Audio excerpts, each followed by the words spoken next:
Pengadilan Agama Gunung Sugih mencatat ada 2.396 orang istri minta diceraikan di tahun 2024. Jumlah tersebut lebih tinggi dibanding gugatan cerai di Kabupaten Lampung Tengah pada tahun 2023 lalu, sebesar 2.056 perkara. Dodi Alaska Ahmad Syaiful selaku Humas Pengadilan Agama Gunung Sugih mengatakan, kasus cerai gugat naik 340 perkara. Perkara cerai di tahun 2023 sampai 2024 paling banyak dari permintaan sang istri, dengan alasan utamanya karena pertengkaran yang terjadi terus-menerus.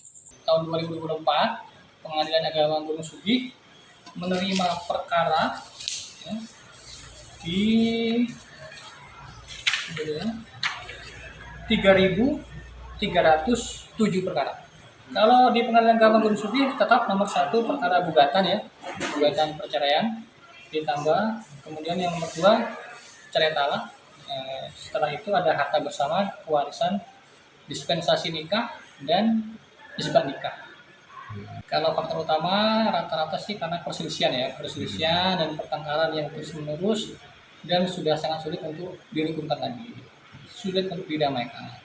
Yang nomor 2 setelah itu memang ekonomi sih di Gunung Sugih itu yang paling mendominasi. Kemudian Mas, untuk cerai gugat ini dibandingkan dengan tahun 2023 bagaimana Mas?